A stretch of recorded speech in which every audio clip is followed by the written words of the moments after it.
संप्रदाय में कोई हिंदू होता होगा, कोई मुस्लिम, कोई सिख, कोई ईसाई, परंतु धर्म का अर्थ होता है जो धारण करने योग्य हो, जिसको हम अंगीकार कर सके, जिसको हम अपने जीवन में धारण कर सके। और धर्म का बंटवारा नहीं होता। धर्म हमको जीने की कला सिखाता है। धर्म हमें मानव को प्रेम करने की विधा बताता है। आध्यात्म और धर्म दोनों एक ही सिक्के के दो पहलू हैं। तो अगर कहा जाए कि प्राचीन समय से हमारा धर्म क्या है, हमारा आध्यात्म का रास्ता क्या है, तो वो शिव से ही शुरू होता है और शिव पे ही खत्म होता है। शिव की अनेक शक्तियां हैं। शिव अपनी शक्तियों से जाने जाते हैं। जिस शहर में हम आप बैठे हैं अभी, संबलपुर, ये भी तो देवी के नाम पे ही स्थापित शहर है। देवी यहाँ की अधिष्ठात्री है, यानी शिव की शक्ति। शिव जो अक्षय ऊर्जा का स्रोत है, अलग अलग ऊर्जाओं का रूप जो नारी के रूप में आया, देवी के रूप में आया, और हमने आपने उसको अपनी अधिष्ठात्री बनाया है, जिसकी हम आराधना करते हैं, जिनके नाम पे हम जीते हैं। उड़ीसा राज्य में विभिन्न जिलों में लगभग 30 जिले हैं, और इन 30 जिलों में से कम 10-12 तो ऐसे जिले जरूर हैं जहां महादेव की बात बहुत तीव्र गति से बढ़ रही है। स्वाभाविक है, जब हम अपने जड़ों की तरफ लौटेंगे तो ऐसा ही होगा। इसीलिए साहब श्री ने कहा कि जगत के लोगों के सामने आज एक ही विकल्प है।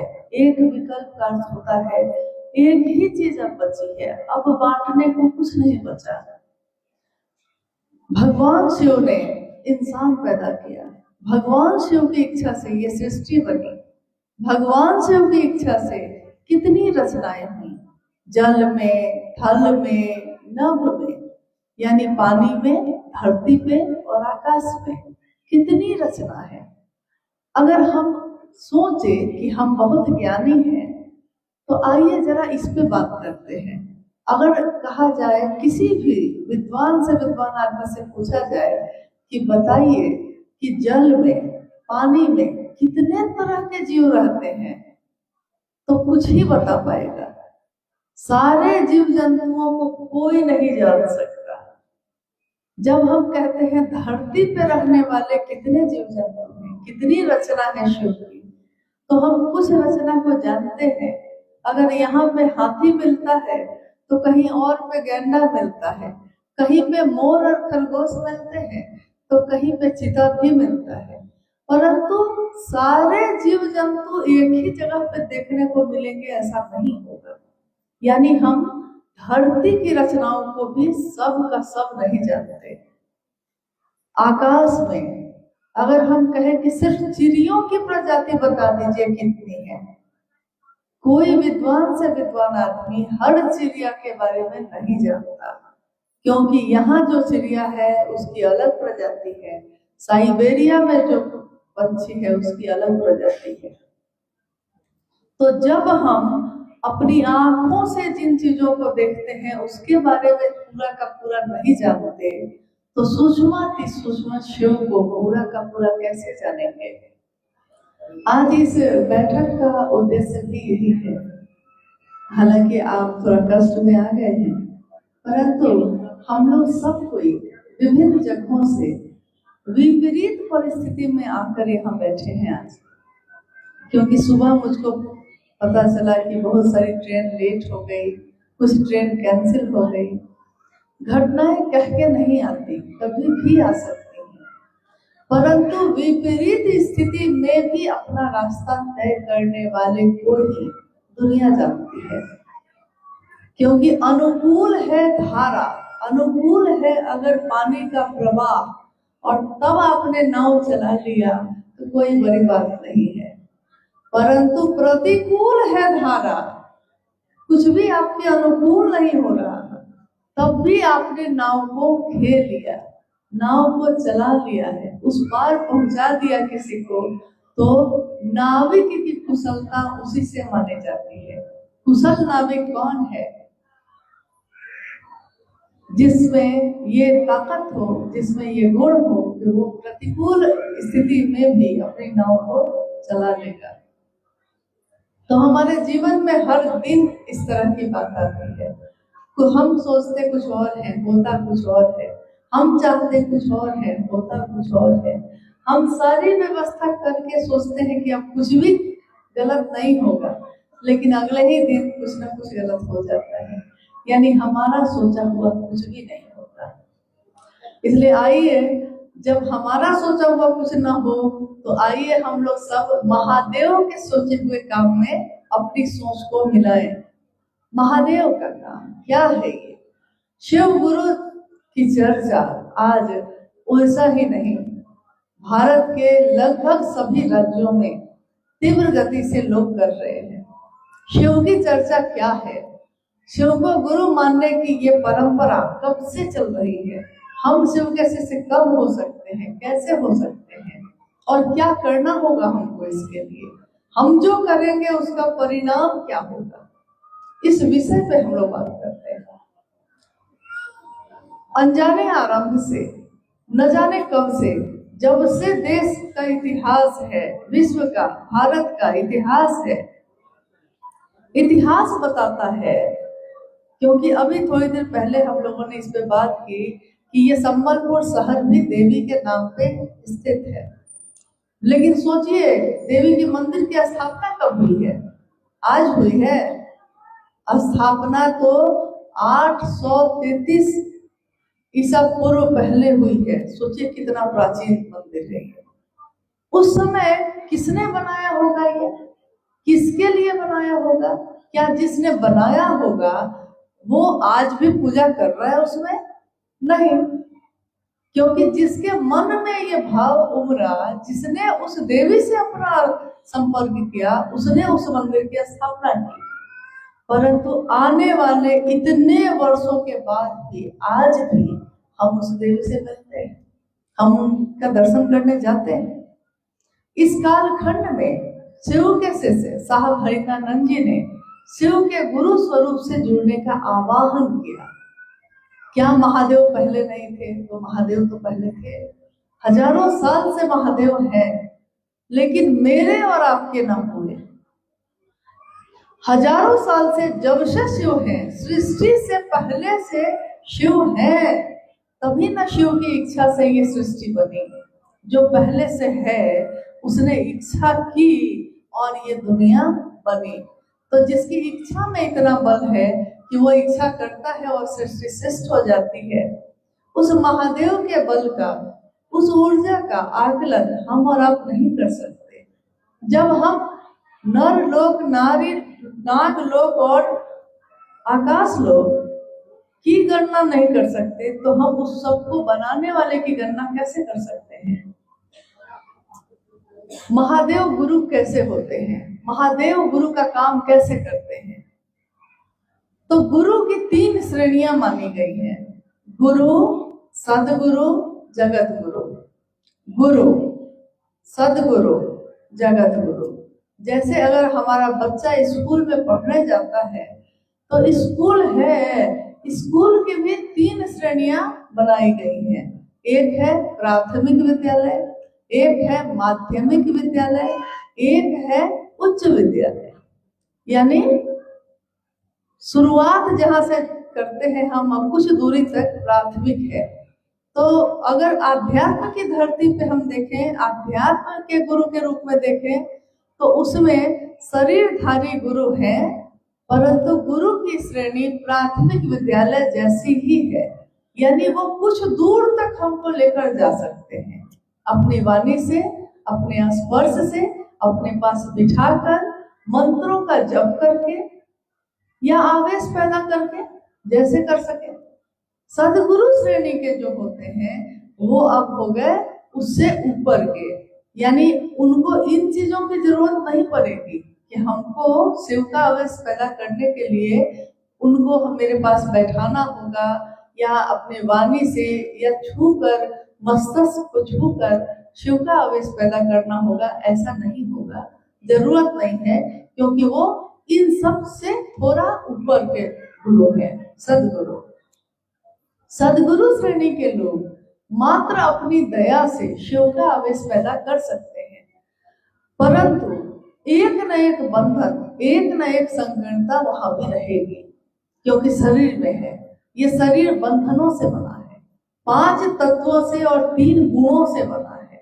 तो स्वाभाविक है कि ये 5 तत्व को 3 गुणों से लपेटा गया है, बांधा गया है, तब ये मानव शरीर बना है। तो पूरी तरह अगर ये मुक्त हो जाएगा तो शरीर में वो फिर रहेगा ही नहीं। तो सदगुरु श्रेणी के भी जो गुरु होते हैं वो अपने शिष्यों को मात्र दया से शिव का आवेश पैदा कर सकते हैं, परंतु एक न एक चीज पसंद नापसंद रहेगी, एक न एक नियम या बंधन रहेंगे। जैसे ये हो सकता है कि वो कहें कि आप सन्यासी बनकर आइए, गृहस्थ आश्रम छोड़कर आइए। ये कह सकते हैं कि आप मांसाहार छोड़कर आइए, शाकाहारी बनकर आइए। या वो ये कह सकते हैं कि इस जाति या इस धर्म या इस कुल के लोगों को ही अपना शिष्य बनाएंगे। ऐसा हुआ है पूर्व में। तो जगत गुरु शिव की बात जब हम करते हैं तो पूरे जगत के गुरु की कुर्सी पे अगर कोई बैठा होगा तो वो कुर्सी तो एक ही होगी, क्योंकि नाम से ही स्पष्ट है जगत के गुरु, तो कुर्सी वहां एक ही है।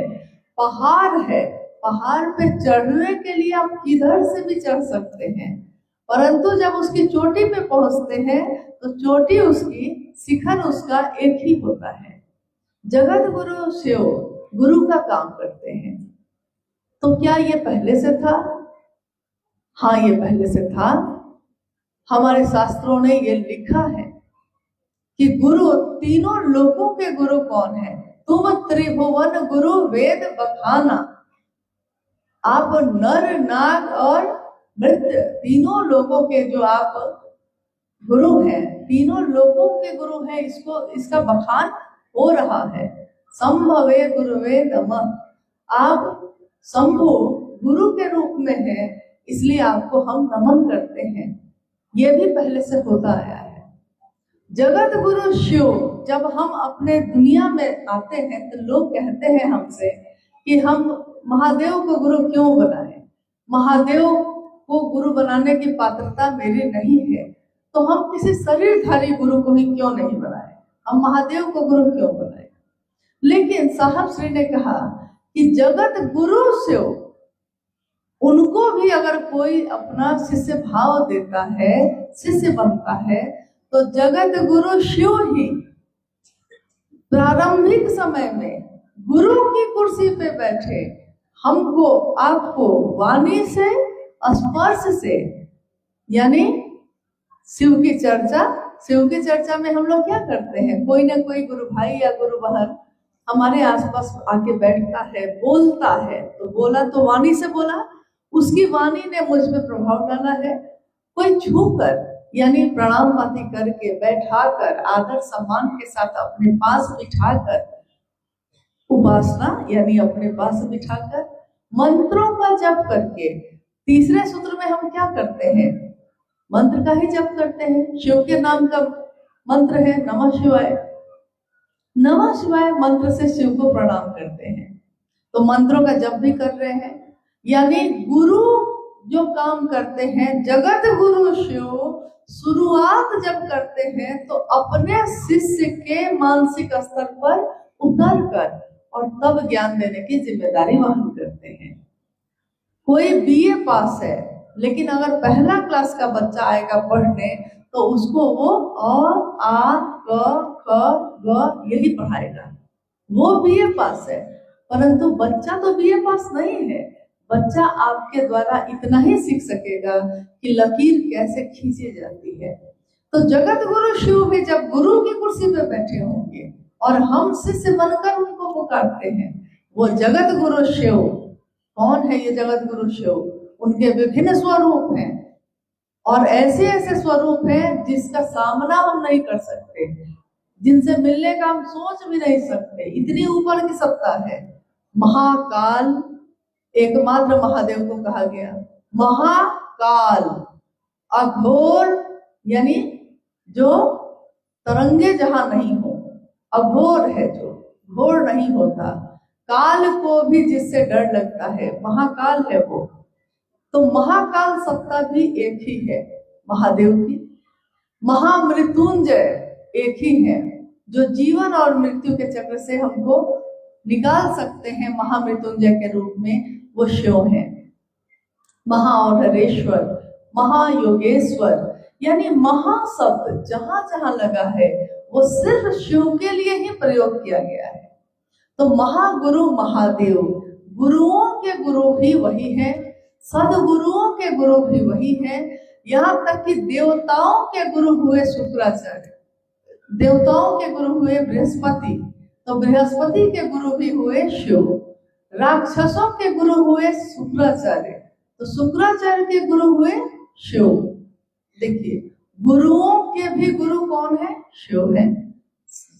सदगुरुओं के भी गुरु कौन है? शिव है। तो सारे लोगों के गुरु जब शिव स्वयं है, और अगर हम आप सीधे शिव को अपना गुरु मानकर शिष्य भाव देते हैं, तो वही शिव वाणी से स्पर्श से भी सिखाते हैं। पहले शुरुआत में शुरू में सिखाते हैं, फिर धीरे धीरे जैसे जैसे हमारी पात्रता बढ़ती है, हमारी योग्यता बढ़ती है, तो जिस तरह बच्चा एक क्लास से दूसरे, दूसरे से तीसरे, और एक दिन मैट्रिक भी पास करता है, फिर कॉलेज के उच्च शिक्षा के लिए जाता है, वैसे ही आध्यात्म की धरती पे भी हमारा मानसिक स्तर धीरे धीरे बड़ा होता है। जैसे शुरुआती दिनों में जब भी हमने शिव को गुरु माना होगा, मुझको याद है इसी हॉल में आज से लगभग 9-10 साल पहले हम लोग एक बार और बैठे थे। 9-10 साल हो गए, 2015 या 16 में, क्या 15 में, इसी हॉल में एक संगोष्ठी संबलपुर की उस समय हुई थी। उस संगोष्ठी के समय आप में से कोई उपस्थित था?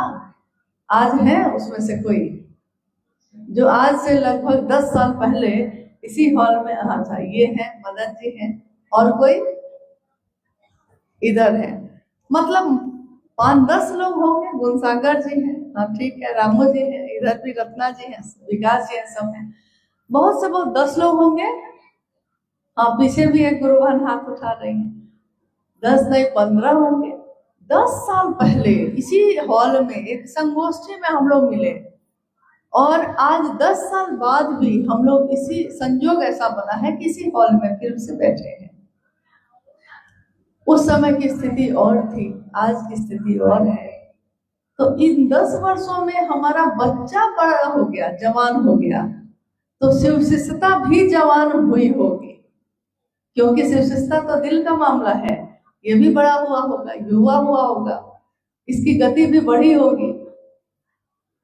तो हम लोग उम्मीद करते हैं कि आज की इस संगोष्ठी का कुछ परिणाम सुखद हो, हमारे अंदर सद्भावना बढ़े, प्रेम बढ़े, एक दूसरे के साथ हम जुड़ाव महसूस करें, क्योंकि हमारे गुरु शिव हैं। तो वही जगत गुरु शिव सदगुरु की कुर्सी पे आप बैठे हैं। तो मैंने इसलिए इस बात का जिक्र किया कि 10 साल पहले हम लोग बैठे थे यहाँ, क्योंकि उस समय की अपने मन की स्थिति को सोचिएगा। अभी जो गुरु भाई या गुरु बहन 10 साल पहले इस हॉल में बैठे थे, उस समय हमारा मन कैसा था और आज कैसा है? 10 वर्षों में क्या बदला है मन में?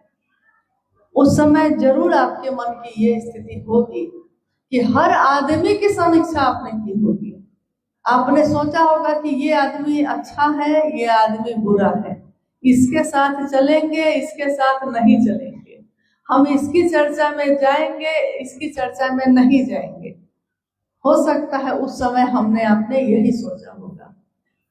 प्राथमिक विद्यालय के बच्चे ऐसा ही करते हैं, परंतु जब क्लास बढ़ जाता है, योग्यता थोड़ी बढ़ जाती है, तो धीरे धीरे शिकवे और शिकायत खत्म हो जाते हैं। लगता है कि किससे शिकायत, कौन यहाँ पर आया है? जब महादेव मेरे हैं तो दुनिया के सारे लोग तो मेरे हैं। और अगर मेरा परिवार है तो उस परिवार में तो हर आदमी अलग अलग है, अलग अलग विचार का है, सब एक जैसे कैसे होंगे? तो हम उनके साथ जीना सीख लेते हैं। चलिए, मेरा भाई ऐसा ही है, मेरी बहन ऐसी ही है, हम कैसे हैं? क्या हमने कभी ये सोचा है? एक गुरु ने अपने शिष्य को, जब वो छुट्टी में घर जाने लगा गुरुकुल से, गुरुकुल में पढ़ाई होती थी पहले, तो गुरु के शिष्य जब घर जाने लगे छुट्टी में, तो सभी शिष्यों ने बारी बारी से गुरु से कुछ न कुछ आशीर्वाद मांगा। एक शिष्य जो उनके पास आया, उसने कहा कि गुरुजी, मैं चाहता हूं कि मुझको ऐसी क्षमता दीजिए, ऐसी शक्ति मिले मुझको कि मैं जानना चाहूं कि सामने वाले आदमी के मन में क्या है, तो मैं जान जाऊं। कहानी है ये कि गुरु ने एक शीशा दिया उसको और कहा, आईना दिया और कहा कि इस आईने में तुम ये देख सकते हो कि तुम क्या सोचते हो, क्या तुम्हारा मनोभाव है, तुम्हारा मन अच्छा है कि बुरा है, देख सकते हो।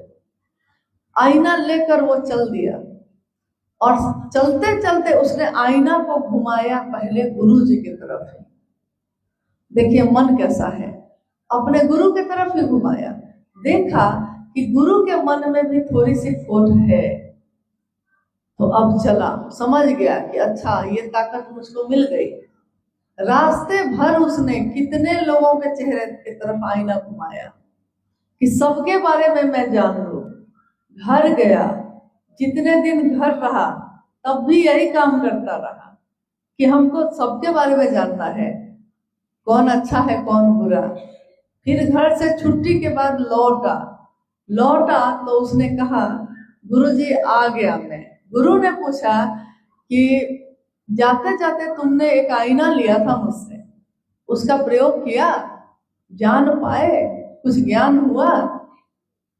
शिष्य ने कहा कि जी गुरुजी, सबसे पहले तो आपके मन में मैंने देखा कि आपके मन में भी खोट था थोड़ा सा, फिर रास्ते भर देखा, फिर घर के भी सारे लोगों को देखा। गुरु ने पूछा अपने शिष्य से कि अपनी तरफ देखा था? तो नहीं। गुरु ने कहा कि जब मैंने तुमको ये दिया था आईना, उसी समय ये कहा था कि पहले तुम जान सकते हो तुम्हारे मन में क्या है, लेकिन तुमने इसका प्रयोग खुद के जानने के लिए नहीं किया। दुनिया के सारे लोगों को तुम जान ही गए तो क्या हुआ, तुम खुद को जान सके? और मैंने तो ये ताकत दी थी कि तुम खुद को जानो, खुद को जानोगे तो भगवान को जानोगे, भगवान को जान लोगे तो दुनिया में कुछ भी गलत नहीं लगेगा, क्योंकि तब लगेगा इसमें भी उनकी कुछ मर्जी होगी, कुछ सोचा होगा महादेव ने, तभी तो ऐसा हुआ है। तो यही हमारी आपकी हालत भी होती है। वर्षों बीत गए महादेव महादेव करते हुए, शिव चर्चाओं की धूम है, महादेव से दया मांगते हैं कि शिष्य बने। इसके लिए हम महादेव से दया किस लिए मांगते हैं कि मैं शिव का शिष्य बनूं, मैं बनूं। मैं अपने गुरु शिव से रोज ये कहती हूँ, हे शिव, आप मेरे गुरु हैं, मैं आपका शिष्य हूँ, मुझे शिष्य पे दया कर दीजिए।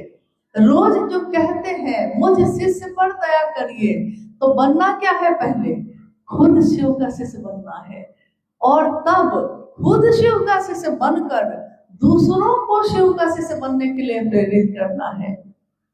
खुद बनेंगे तभी ना दूसरे को प्रेरित करेंगे, दूसरे को प्रेरित करेंगे तो खुद बनेंगे, ये भी मामला है। तो क्या हम दूसरों को शिव के लिए प्रेरित करते हैं या खुद के लिए प्रेरित करते हैं? अगर हम कहें कि मुझसे पूछे बिना आप कुछ न करिएगा, तो ये तो हम खुद से न प्रेरित कर दिए, अपनी तरफ प्रेरित किए। लेकिन शिव के शिष्य ने तो ये कहा कि दूसरों को शिव के लिए प्रेरित करना, शिव की तरफ चलाना। तो हम ये क्या कर बैठे? करने चले थे कुछ और, करने लगे कुछ और। तो पहले सूत्र से ही हमको ध्यान देना होगा कि ये जो तीनों सूत्र मिला है, ये सबसे पहले मेरे लिए ही मिला है तो दुनिया के लिए फिर मेरा काम है। लेकिन जब मैं ही शिव का शिष्य न बन पाऊं तो मैं दुनिया को क्या दूंगा। जब मेरे ही हाथों में दिया है, जलता नहीं है, तो हम किसी के घर में रोशनी लेकर कैसे जाएंगे। अंधेरा लाने के लिए कहीं कोई टॉर्च नहीं बनता है। किसी दुकान में आपने देखा है कि टॉर्च मिलता हो अंधेरा लाने वाला? कहीं नहीं। रोशनी लाने वाला टॉर्च बनता है, मोमबत्ती बनती है, दिया बनता है, माचिस बनाए जाते हैं जलाने के लिए, आग पैदा करने के लिए, रोशनी पैदा करने के लिए। किसी भी जगह आपने नहीं सुना होगा कभी भी कि अंधेरा लाने के लिए कुछ करना पड़ता है, क्योंकि अंधेरा तो है ही, शाश्वत है, रहेगा ही। रोशनी लाई जाती है, रोशनी का इंतजाम किया जाता है। मेरे आपके मन में अंधेरा है, अंधेरा है, इसीलिए शिव के ज्ञान की रोशनी को लाना पड़ता है। और रोशनी को लाना पड़ता है, ज्ञान को सीखना पड़ता है। इंसान को तो ज्ञान को सीखना ही पड़ता है, जानवर को जरूरत नहीं, क्योंकि जानवर में ये पात्रता नहीं है कि वो जीव से शिव बन सकता है, परंतु इंसान में ये पात्रता है, वो जीव से शिव बन सकता है। एक बिया में ये संभावना है कि वो बरगद का बहुत बड़ा पेड़ बन सकता है अगर उसको धरती में लगा दिया जाए। तो मेरा आपका मन भी महादेव से जुड़कर महादेव जैसा हो सकता है। धीरे धीरे महागुरु महादेव सदगुरु की कुर्सी पे बैठे हमारे मन को इन तमाम संकीर्णताओं से मुक्त करते हैं। धीरे धीरे सारे बंधन छूटते चले जाते हैं और हमारा मन मात्र शिव के लिए चलना सीखने लगता है। अपने गुरु के लिए करेंगे, गुरु की महिमा का गान करेंगे और चले जाएंगे। बाकी आपसे हमारा क्या रिश्ता। महादेव का संदेश लेकर आए थे, संदेश देंगे और फिर लौट जाएंगे।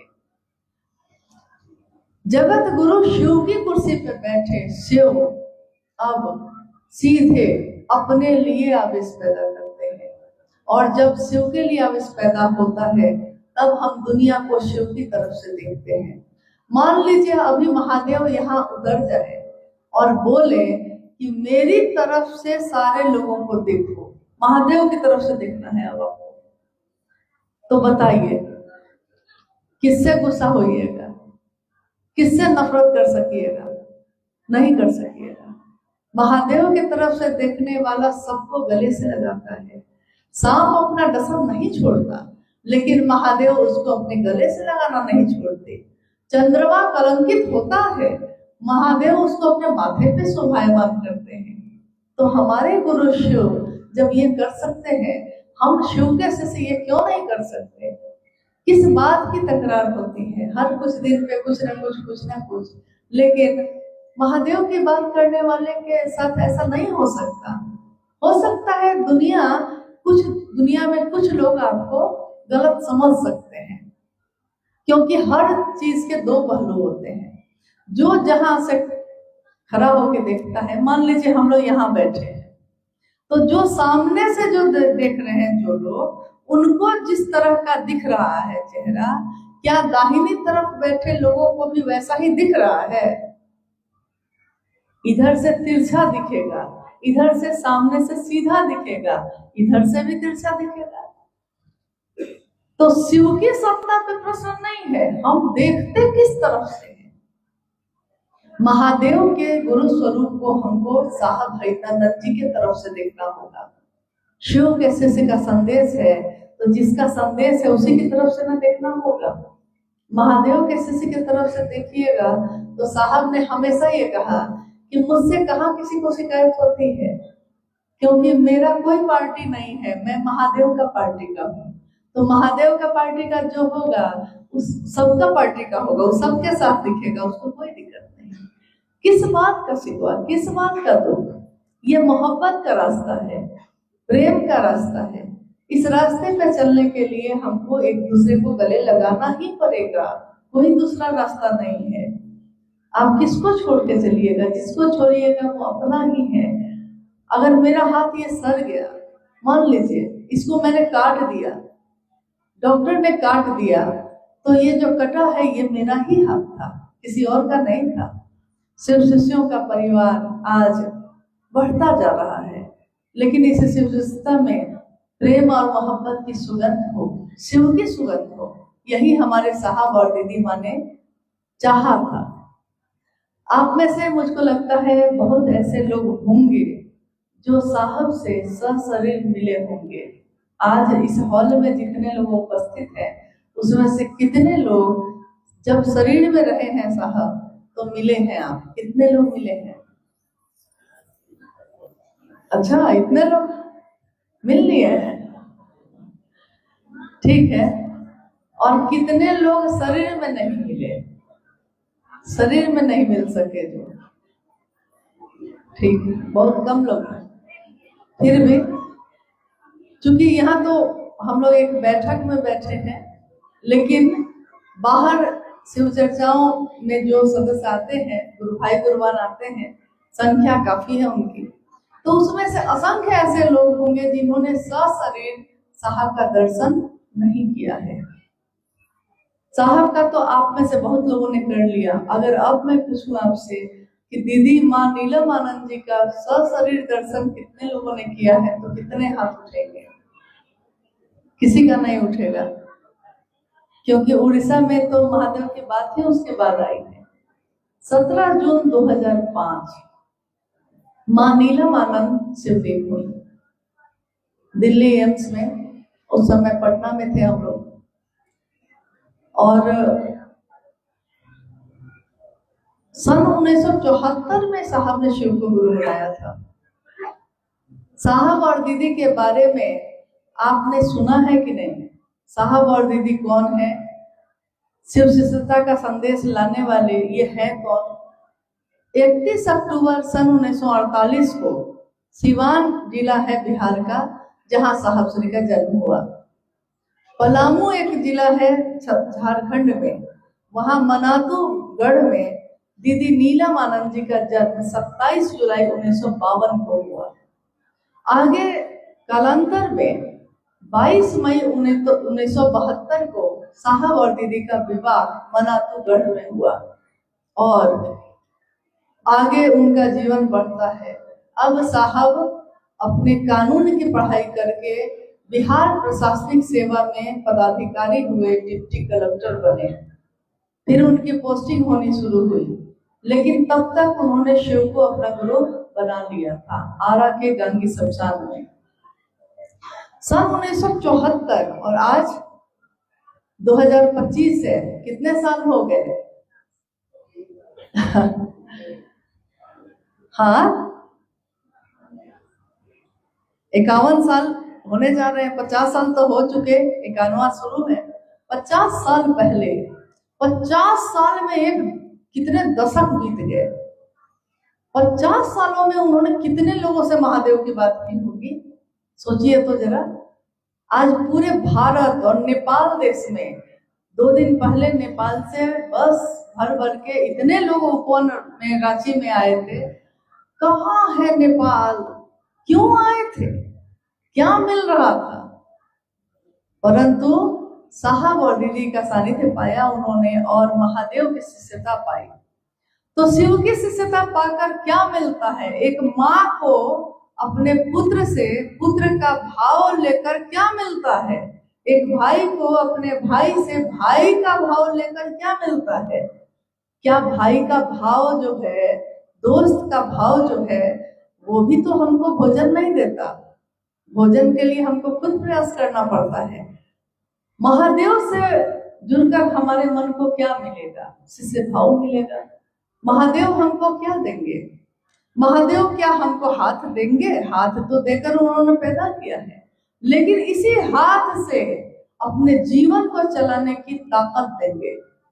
हम अपनी हर समस्या का समाधान कर सकते हैं, इसकी समझ देंगे। कांटों पे भी मर्दन करके चला जा सकता है, इसकी क्षमता देंगे। शिव यही देते हैं। और शिव तत्व यानी शिव चैतन्य है, उनका तत्व अगर हम में आप में उतर जाए तो क्या नहीं हो सकता है। महागुरु महादेव की शिष्यता आने वाले मनवंतरों तक लोगों को शिवोन्मुख बनाएगी, शिव की तरफ चलना सिखाएगी। लोग शिव की तरफ चल